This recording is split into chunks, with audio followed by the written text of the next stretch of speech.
Bonjour à toutes et à tous donc dans la Paris Games Week. On est aujourd'hui sur le stand de France eSport et on est ravis d'accueillir deux représentants de clubs de supporters dans l'eSport pour une thématique assez innovante sur le développement de vos associations. Et je vais tout d'abord vous inviter à vous présenter. Donc bonjour, Julie, vice-présidente de l'association Le Blue Wall, l'association de supporters de la Carmine Corp. Et Maxime, secrétaire général de The Green Suits, qui est l'association qui supporte l'équipe de Gentlemates. Donc deux équipes hyper importantes dans l'écosystème e-sport en France. Voilà, la Carmine Corp et Gentlemate avec aussi cette nouvelle vague de clubs montés par des influenceurs. Et j'aimerais pouvoir peut-être vous poser une première question.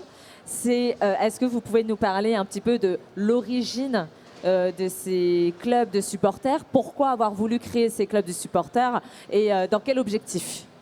Tu commences Maxime, vous êtes la plus récente. Vas-y, honneur au nouveau.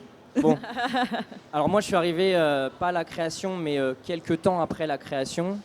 Mais globalement, je pense que l'association The Green Suit, elle s'est, enfin c'est même pas je pense, je peux l'affirmer, elle s'est créée très rapidement après le call de Gotaga, Squeezie, Brooks, que le club allait se former de Gentlemates, avec finalement un groupe d'amis et un groupe de supporters via les réseaux. C'est souvent, ça démarre souvent sur les réseaux, Twitter notamment, pour essayer de former une communauté et notamment tourner autour de cette équipe.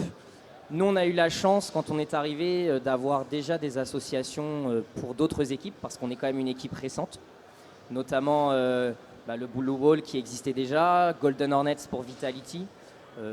On va dire c'est les deux grosses associations qui préexistaient.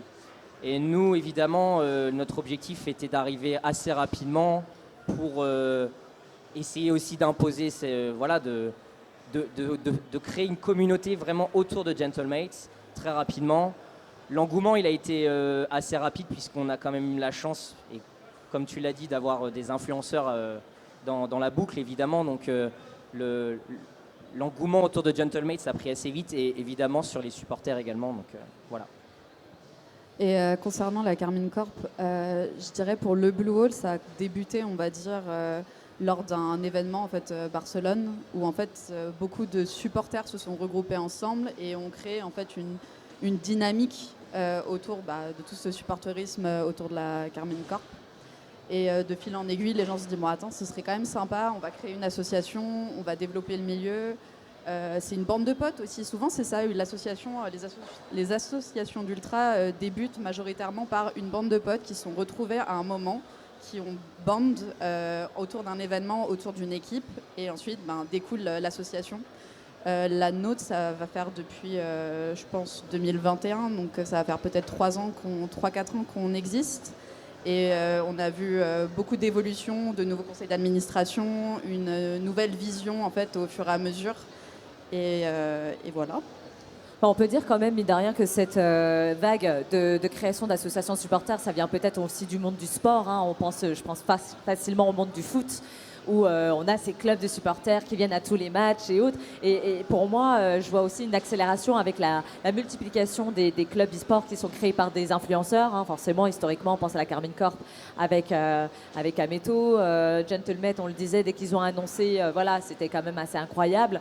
Et c'est vrai qu'on a des équipes historiques comme Vitality, comme Gamers d'origine et d'autres qui, derrière, n'avaient pas cette culture d'avoir créé ces associations. Donc, est-ce que vous avez vraiment l'impression qu'en échangeant peut-être avec d'autres d'entre elles, qu'il y a vraiment cette nouvelle vague de clubs e-sport par des influenceurs qui a créé ce besoin de rassembler des supporters, parce que c'est aussi la nature même d'être un influenceur, c'est de générer une communauté et de l'accompagner. N'hésitez pas à bien parler dans le micro. Je vais laisser la main. Non mais c'est vrai, et l'engouement autour de ces influenceurs, ça nous a énormément aidé, c'est clair. C'est peut-être aussi ce qui a favorisé, par exemple, si on prend à côté Vitality, où Alors, on a en effet des figures assez impressionnantes aussi, mais peut-être pas forcément C'est pas dans autant l'ADN tournées. du club Voilà. d'être autour d'un influenceur et qu'il y a déjà une communauté qui le suit, quoi. Exactement. Et je pense aussi, c'est peut-être l'identité à la fois de Carmine et à la fois de Gentlemates, c'est qu'on a des clubs qui sont extrêmement tournés vers leurs supporters aussi, vers leur public, que ce soit en événements ou même en dehors des événements. Et c'est vrai que c'est ce qui a certainement aussi favorisé le fait de réussir à construire des associations, des groupes de supporters se sont vite imposés parce qu'en fait, eux-mêmes nous le disent, ils nous remercient et ils nous le disent au fur et à mesure qu'on est un peu leur troisième poumon en événement. On les pousse, les joueurs ils sont là, ils nous entendent, ils vibrent avec nous. Et c'est vrai que du coup, on a vraiment le sentiment d'avoir notre place à part entière dans le projet aussi. Hein, voilà.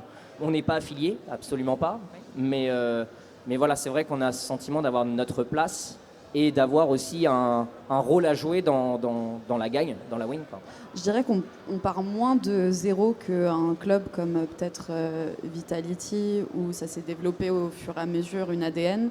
Des Blue Hole, des Carmine Corp, des M8, on part déjà avec l'ADN en fait, du streamer, vu qu'en fait on suit l'équipe par le streamer, on aime sa personnalité, on aime sa manière d'être, on aime sa manière de se comporter. Et fondamentalement, je pense vraiment que les associations se développent aussi de par en fait, la personnalité que le streamer peut amener en fait, et amène sur la scène. Donc, Et concrètement, si on revient un petit peu, on parlait effectivement des relations que vous entretenez avec les clubs. Administrativement parlant, si je dois parler comme ça, alors vous êtes une des associations loi de 1901, je pense comme n'importe qui, vous avez un bureau, un conseil d'administration. Est-ce que vous avez quelle est la structure interne que vous avez développée justement on le sait que parfois les équipes, par exemple, ont dédié quelqu'un à la gestion des clubs, notamment chez Carmine et Gentlemates. Et parfois, vous n'êtes aussi pas les seules associations de supporters de ces clubs. Donc, comment vous êtes structuré pour peut-être répondre aux divers besoins, organiser les différents événements? Est-ce que vous avez des référents jeux, des référents voilà. Alors côté le Blue Hole, on a donc le conseil d'administration qui est composé de 7 personnes et chacun des membres du conseil d'administration est responsable d'un des pôles des bénévoles. Donc nous à peu près côté adhérents, en fait, côté bénévole, le Blue Hole, on regardait tout à l'heure justement avec Maxime, on est à peu près nous environ 70 personnes. On a différents pôles, on a pôle juridique, pôle merchandising, pôle événementiel. Le pôle supporter, c'est ceux que vous voyez souvent en event justement, c'est ceux qui déploient les tifos, qui créent les chants, qui créent les tifos. Bon, je peux en citer d'autres, mais c'est un peu comme une sorte de mini-entreprise. Et je pense que c'est ce qui favorise finalement le fait qu'on arrive à mieux gérer en fait en événement le fait d'avoir des gens qui font de la redescente d'informations, point de contact, on travaille tous ensemble et également le point d'intérêt, c'est ce que tu disais plus tôt, c'est qu'on a aussi des contacts, nous de notre côté on a un point de contact côté Carmine qui en fait qui nous permet justement qui nous accompagne dans les événements, la gestion des événements et c'est vraiment une très grosse aide. De notre côté, c'est assez similaire. On a beaucoup de points communs là-dessus, on en discutait tout à l'heure. Nous, de la même manière, on a un conseil d'administration, on est 10. On est 5 membres du bureau. On va dire on gère un peu plus les affaires courantes de l'association. Et puis ensuite, on a des pôles. On a un pôle développement web, graphisme, évidemment, on a l'aspect financier, on a l'aspect administratif, juridique. On a un pôle événementiel également, etc. Et en fait, on est à peu près tous à la tête d'un des pôles pour essayer de conduire aussi des bénévoles à un développement de l'association. Et donc nous de notre côté, on est un peu moins nombreux en bénévoles, on est entre 30 et 40 bénévoles, ça fluctue aussi en fonction des périodes. Ce qui reste assez extraordinaire dans le monde associatif, beaucoup aimeraient d'être à votre place. Hein. Nous, si on parle en chiffres, là actuellement, je regardais tout à l'heure, on a environ 750 bénévoles, enfin pas bénévoles, adhérents, et 70 bénévoles, et on a eu un pic à 1500 adhérents à une époque. Okay. Bon, nous on est plus récents quand même, mais on est plus jeunes. Donc on arrive sur, pareil, en adhérents, on est à 270 à peu près. On espère franchir bientôt le cap des 300. Mais voilà, c'est vrai qu'en fait, on fonctionne à la fois pour le Blue Wall et pour The Green Suits par système d'adhésion pour aussi permettre, nous, le développement de l'association, de permettre de proposer du merch, de proposer des packs, voilà, essayer de se développer au fur et à mesure. Donc c'est vrai que... Alors c'est assez impressionnant, c'est vrai qu'on a l'impression qu'on se professionnalise un peu, presque. C'est le cas. Hein. En tout cas, en franchement. réalité, beaucoup de gens se posent la question. Hein, dans le monde du sport, on a des gens qui gèrent au quotidien ça. Donc c'est vrai que derrière, il y a quand même beaucoup de gens qu'on brasse. Vous parlez de chiffres assez impressionnants du nombre d'adhérents. C'est quand même un sacré paquet de noms. Et du coup, ma question, elle est un peu liée ça. C'est finalement les missions d'un club de supporters, les actions au quotidien d'un club de supporters, au-delà de ce qu'on peut voir dans les événements e-sport où ça crie, ça chante, ça se rassemble, et ce qui paraît peut-être la partie visible de l'iceberg, mais au final, la partie invisible de l'iceberg, c'est quoi ? Beaucoup d'administratifs. Est-ce que tu peux nous rentrer un peu dans les détails sans dévoiler peut-être tous les secrets de Polichinelle, mais Non, mais ça va être d'un point. Enfin, en tant que vice-présidente, moi, je vais surtout, par exemple, gérer les statuts de l'association qu'on modifie régulièrement. Nous, en tout cas, à l'heure actuelle, parce qu'en fait, on évolue beaucoup. Justement, le Blue Wall, c'est une association, donc ça fait à peu près 3 ans qu'on existe, et au fur et à mesure, l'ESA évolue et potentiellement on veut faire évoluer justement tout ce qui est par exemple les adhésions, comment on les gère. Donc il y a toute cette question, déjà dans un premier temps, c'est comment est-ce qu'on va gérer la partie adhésion de manière globale. Donc ça c'est la partie, on va dire, plutôt administrative, règlement intérieur, échangé. Nous, on a des réunions une fois par mois, en début de mois, avec les adhérents pour faire des débriefs des avancées de ce qu'on fait. Donc il y a beaucoup de réunions aussi en interne. On essaye d'intégrer les adhérents en fait, dans tout le process, on va dire, que ce soit de création, de vote, si on a des gros changements. Et ensuite, il y a toute la partie... je vais prendre l'exemple du pôle communication. Donc, eux, ils vont réfléchir. Alors, il y a les événements qui arrivent. Comment est-ce qu'on va mettre en place notre communication autour de ces événements ? Il y a récemment, on avait eu tout un débat sur l'évolution de notre charte graphique. Donc c'est vraiment comme une mini-entreprise avec les enjeux qui en découlent forcément. Ok. Nous, de notre côté, c'est pareil. Voilà, les fonctionnements le fonctionnement est assez similaire. Nous, au quotidien, en ce moment, on travaille énormément, par exemple, sur le développement web. Donc on a une personne, un bénévole qui est aussi membre du conseil d'administration qui travaille tous les jours d'arrache-pied pour essayer de nous faire un nouveau site, d'essayer d'améliorer l'expérience. On a toute une équipe créative qui, derrière, va essayer de nous concocter des nouvelles écharpes, des stickers, ce genre de choses. On essaye d'améliorer la DA.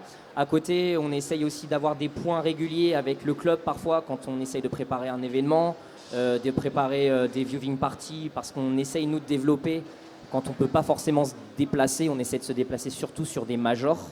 Mais après, c'est vrai que sur les tournois un peu plus secondaires, on va dire, on a aussi, nous, l'esprit de développer des viewing parties. Donc évidemment, c'est prendre des relations avec ça peut être des bars, des salles de jeu. Voilà, donc évidemment, il y a tout un aspect développement de partenaires dans cet esprit-là. Et puis à côté, évidemment, on doit aussi gérer notre trésorerie, on doit gérer nos statuts, gérer des crises, parce que parfois, comme on est quand même des communautés de jeunes sur des réseaux, on peut avoir un dérapage, ça peut arriver, on doit... voilà, donc c'est vrai qu'on a on voit pas forcément tout ce travail qui est mené en amont ou on va dire en backstage, mais c'est vrai qu'il est assez impressionnant. Là, notamment, on a on a le premier major de Birmingham, des RLCS, qui nous a été annoncé de nulle part, c'est le mot. Et c'est vrai que là, on est dans le rush total de comment on va pouvoir s'organiser. On se colle tous les jours pour essayer de trouver des solutions pour qu'on puisse assurer le déplacement là-bas. Et c'est vrai que voilà, c'est, on va dire, beaucoup de réunions, beaucoup de points qui passent, nous, par Discord. Hein. C'est vraiment notre plateforme d'échange. Et c'est vrai que nous, nos côtés Blue Wall, on a un peu notre propre plateforme pour tout ce qui est gestion des billetteries, ticketing, ou même lorsqu'on fait des déplacements. C'est vrai qu'il y a également tout le côté en fait, gestion des déplacements. Donc nous, le plus gros qu'on ait fait, c'est le déplacement à Düsseldorf, où on a fait se déplacer 300 ultras avec moyen de locomotion. Non, c'est 300 jusqu'à, en fait, avec le bus et le parquage. Et ensuite, on avait le parquage sur place, où on était environ 500-600 dedans.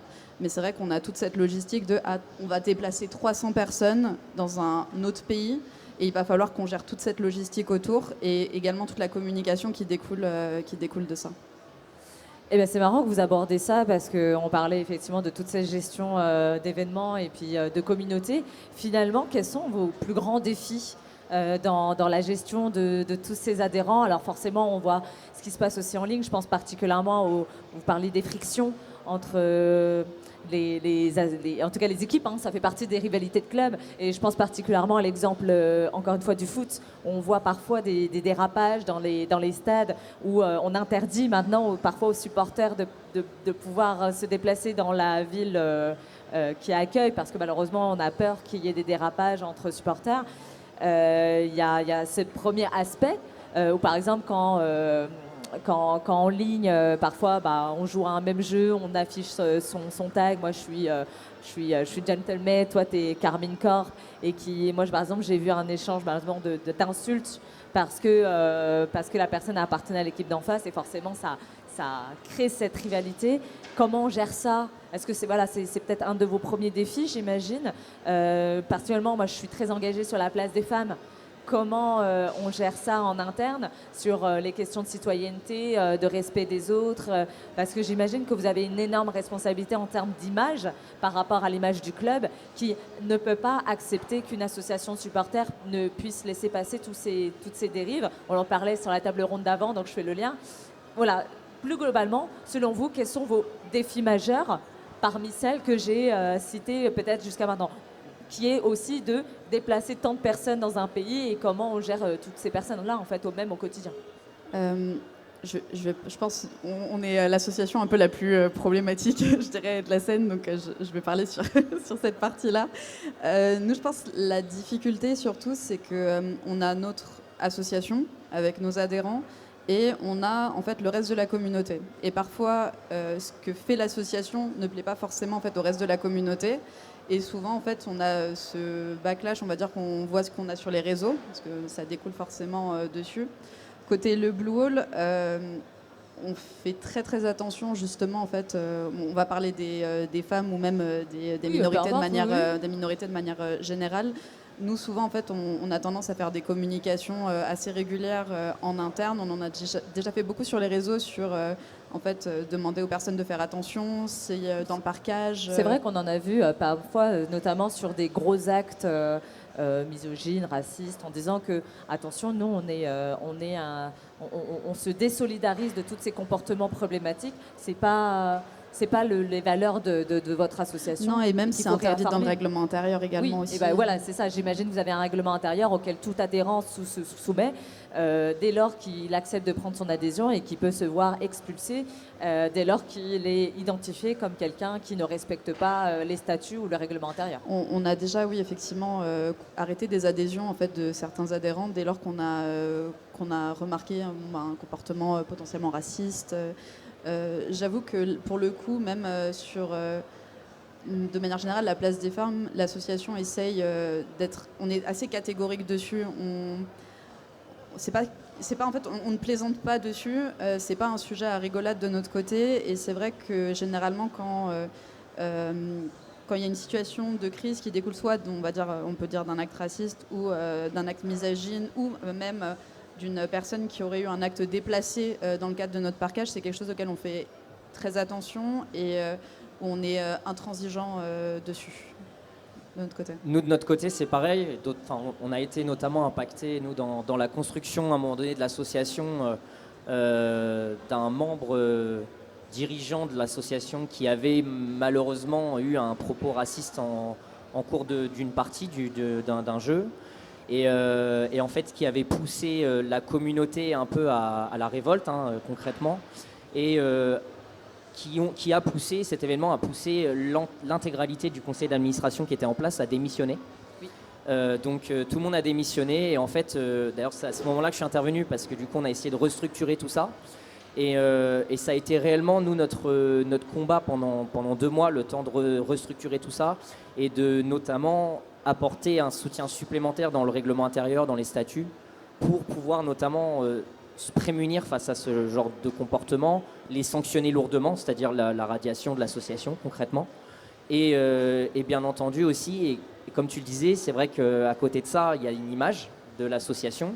Et c'est vrai que ce genre d'événement n'est jamais bon pour l'image de l'asso, d'où le fait qu'il faut qu'on soit le plus intransigeant possible, y compris pour, comme on le disait, les places des femmes, etc. On a, nous, dans notre commune, une grande partie de femmes, de femmes qui supportent M8, et d'ailleurs, on trouve ça génial, quoi, que même aujourd'hui, l'e-sport se tourne aussi vers les femmes et qu'elles répondent présentes, et ça, c'est génial. Et pour cela aussi, c'est à nous de faire en sorte que tout comportement soit réprimandé s'il devait y avoir un dérapage quelconque, et sans intransigeance. Voilà, c'est vraiment nous le mot d'ordre, et aujourd'hui on y tient, et on essaye on n'essaye pas, et on s'y tient. Voilà. Après, je pense qu'on se retrouve avec un peu les mêmes problématiques souvent que les clubs de manière générale, c'est qu'on n'a pas non plus la capacité de contrôler non plus à 100% notre communauté. Nous, par rapport à nos adhérents, on fait attention, on reste vigilant, mais c'est vrai qu'on ne peut pas non plus, sur les réseaux notamment, contrôler tout ce qui se dit. Brasser plus de 500 personnes, c'est pas possible au quotidien, quoi. Au final, il faudrait quelqu'un qui se fasse la veille au quotidien, et franchement, bravo à cette personne de faire ça. Et du coup, concrètement, est-ce que vous avez des pistes de réflexion? Alors, par exemple, nous, Francis Sport, on crée des moi, j'ai travaillé sur un groupe de travail pour créer un guide afin d'accompagner les organisatrices d'événements à mettre en place un dispositif de lutte contre les dérives en événements, que ce soit sur les comportements discriminatoires, que ce soit sur l'encadrement des mineurs, que j'imagine vous avez aussi une forte responsabilité dessus, et les consommations de substances psychoactives, qu'elles soient de l'alcool jusqu'à la drogue dure. Est-ce que vous avez l'impression que c'est peut-être de votre responsabilité, ou que vous pouvez faire partie d'une solution, que ce soit sur la partie sensibilisation, à mieux, comme on disait, voilà, à avoir un comportement digne, qui est normal, je veux dire, attention, l'idée c'est pas de faire plus loin que bon, c'est dire c'est normal de se comporter normalement, et d'être un peu ce relais fédérateur vis-à-vis de ça, en plus de d'autres formes de défis que vous pouvez rencontrer, comme je disais, garantir une image de marque, la faire vivre auprès du club. Et j'imagine que vous avez des échanges régulièrement avec ces derniers sur ces sujets-là. Nous, côté Le Blue Hall, on fait souvent des communications, notamment, je pense qu'on fait souvent, nous, des afters après les événements, donc ça va être sensibilisation, attention GHB, laissez pas quelqu'un toute seule ou tout seul s'ils ont un problème par la suite. Concernant le parquage, quand moi je suis arrivée au conseil d'administration, j'ai demandé à ce que les mineurs ne soient plus autorisés dans nos parquages, parce qu'en fait c'est une responsabilité qui est trop grande pour nous, et comme nous, on fait également des déplacements à l'étranger, on devient tout de suite beaucoup plus responsable d'un mineur qui est dans notre parquage. Et d'ailleurs, nous, les adhérents ne peuvent pas être mineurs, parce que sinon, ils peuvent accéder en fait à nos places. Donc, nous, dessus, on a préféré, on va dire, mettre le sujet de côté. On n'autorise pas de mineurs dans notre parquage. On n'a pas forcément envie de prendre cette charge mentale et cette responsabilité-là, donc sur cette partie-là. Concernant, sinon, le parquage en tant que tel, on réfléchit de notre côté à entrer en relation avec une association qui s'appelle Her Games 2, qui est une association qui en fait, accompagne les femmes, mais dans les événements sportifs de football notamment, pour justement en fait, voir ce qu'elles mettent en place pour justement en fait, lorsqu'il y a un débordement, par exemple dans le parquage, je vais prendre dans notre parquage, c'est comment est-ce qu'on encadre, comment est-ce qu'on accompagne une victime s'il y a. Donc on réfléchit assez régulièrement aussi sur ces aspects, et le club de manière générale également fait attention, quand il nous faut de la redescente d'informations aussi, à prendre ces éléments en compte. Nous, de notre côté, finalement, une fois qu'on avait un peu malheureusement subi cette période de crise qu'on a eue, l'une des premières actions notamment du conseil d'administration, c'est qu'on s'était dit qu'il était nécessaire pour nous d'avoir un référent qui va pouvoir aussi être un peu référent de nos adhérents, et un peu de l'aspect civisme. Et donc Yann notamment aujourd'hui, qui est notre vice-président, qui s'occupe de cette partie-là. Et en fait on a aujourd'hui via notre Discord aussi, beaucoup d'échanges quand on a des soucis, quand des personnes ont des problèmes, sont victimes ça peut être de harcèlement, ça peut être de racisme, etc. Pour les aider concrètement. Alors on s'est posé la question, c'est vrai, de savoir est-ce qu'il est du rôle de notre asso d'aller sur ce terrain-là, parce que parfois on pourrait très bien se dire, nous on est des supporters, on s'arrête là quoi. Mais non, en fait, on a voulu nous aussi apporter cette dimension d'essayer d'accompagner les gens qui peuvent potentiellement dans notre communauté être victimes d'une quelconque forme de harcèlement, de discrimination. Et c'était aussi nous notre objectif, notamment. C'est vrai que ça faisait suite à un événement et donc c'est vrai que parfois c'est difficile d'anticiper comment on peut réagir quand on n'a pas forcément subi un événement. Notamment, je parle en événement, nous tous, c'est toujours très bien passé, on n'a jamais eu de problème particulier. Donc c'est vrai qu'on n'a jamais eu la réflexion de se poser, si une femme était victime d'eux, si un homme était victime d'eux, comment on réagirait. C'est vrai qu'au final, la réflexion est très bonne, hein. Il faudrait peut-être qu'on se penche dessus, c'est vrai. Mais voilà, à côté de ça, nous, sur notamment la place des femmes, pour que je revienne dessus, nous, on n'a vraiment aucun souci là-dessus, alors sauf sur les réseaux. Nous, limite, le seul problème qu'on a, c'est les réseaux.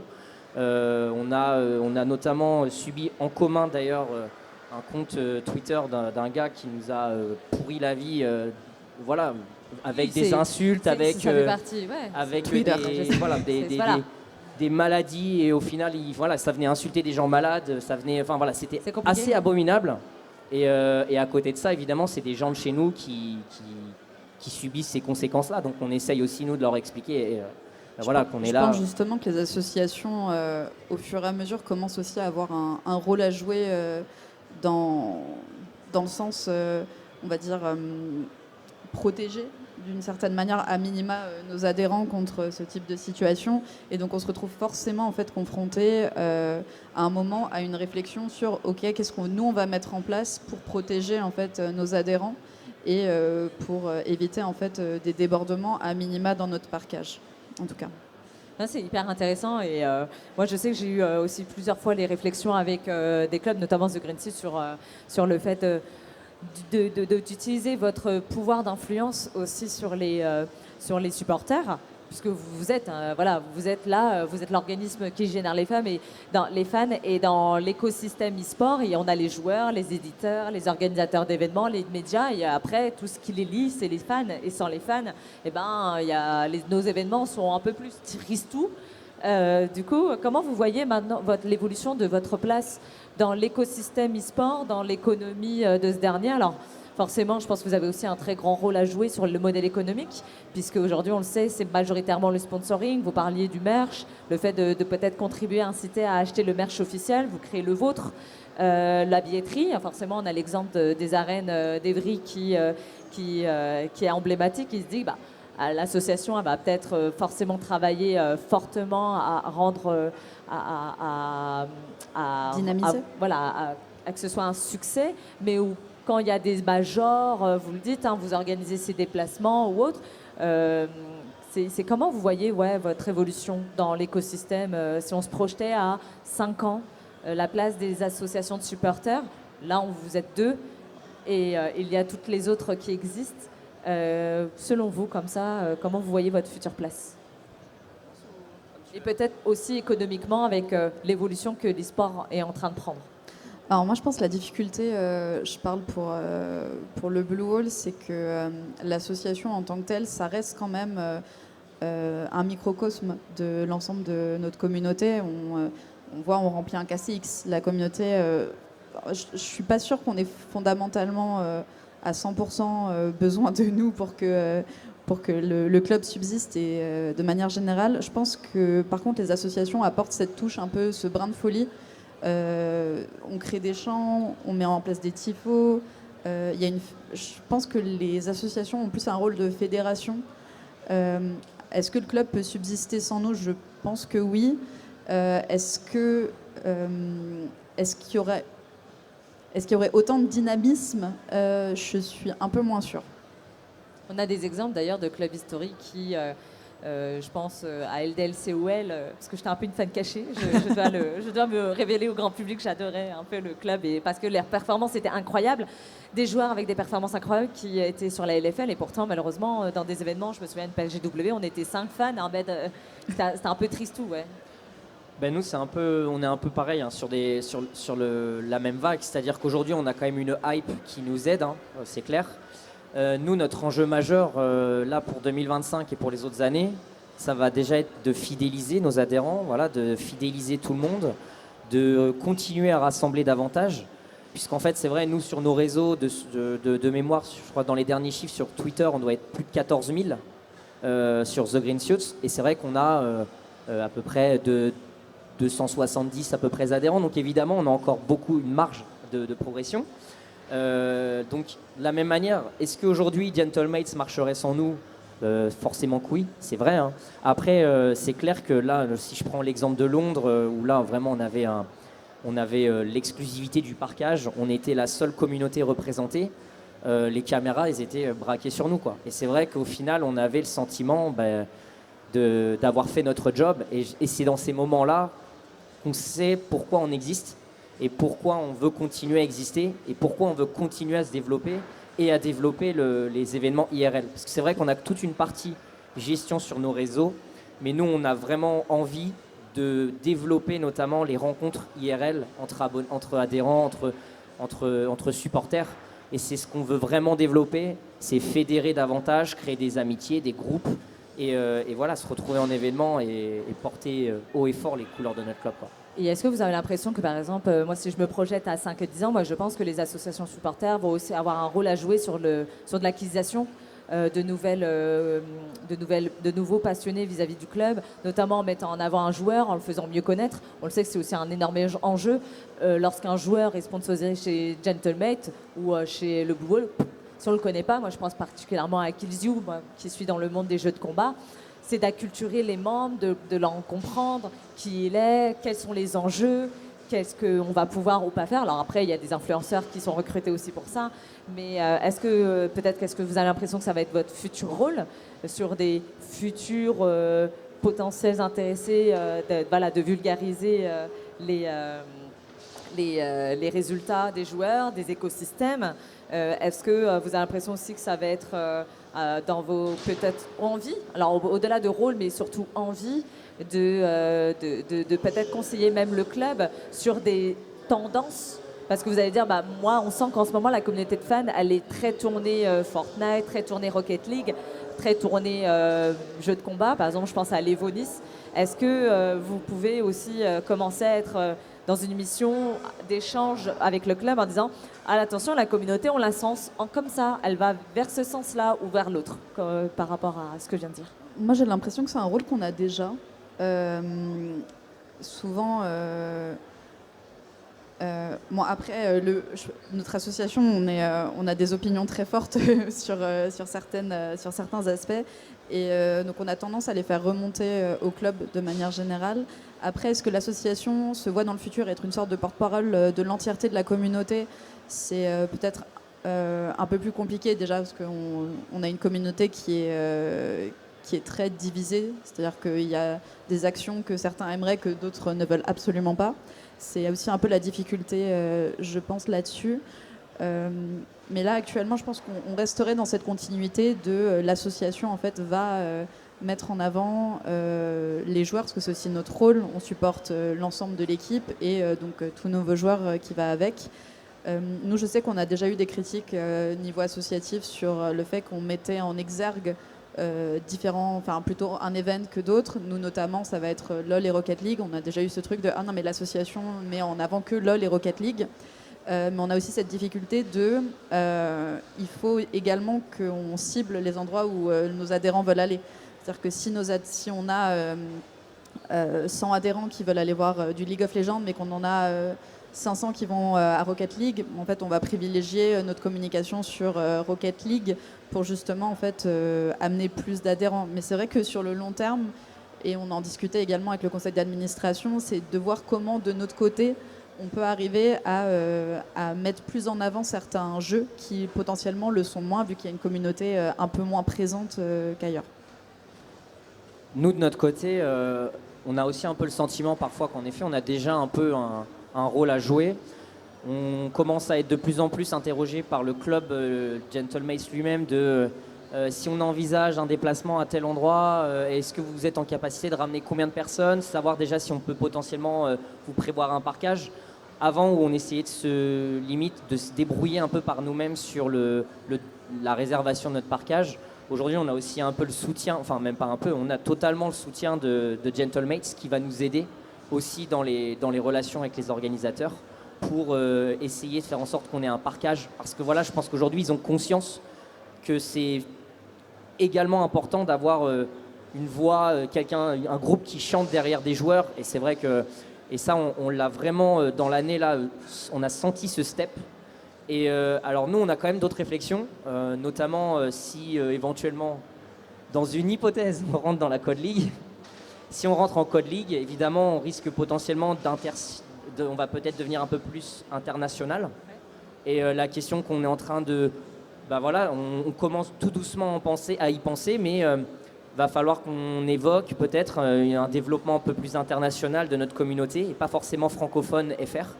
Et est-ce qu'on va aller sur un profil US, un profil avec une antenne US de l'assaut? On ne sait pas. Hein. Voilà, c'est plus je prends pour la Carmine Corp. Arthur le disait hier lors d'une keynote, c'est qu'il y a une communauté, par exemple, il y a un cassé turc, il y a un Twitter, il y a aussi canadien qui est très, très important. Donc c'est vrai qu'il y a un peu cette dimension internationale, très tournée francophonie, parce qu'actuellement, on est aussi des clubs francophones et français. Mais oui, l'impact international lorsque là, on est en LEC ou à la Code League ou d'autres événements. Nous, on a des adhérents internationaux aussi, avec qui on échange régulièrement et qui sont un peu... ils sont la présence de le Blue Hole à l'international.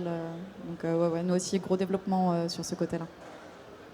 Eh bien, en tout cas, merci beaucoup. On arrive sur la fin de cette table ronde qui était, je l'espère, très appréciée et très appréciable. En tout cas, moi, je l'ai énormément appréciée.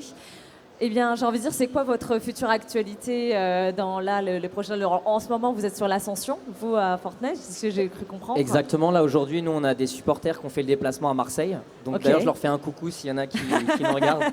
Et, parce que je sais qu'il y en a qui me regardent.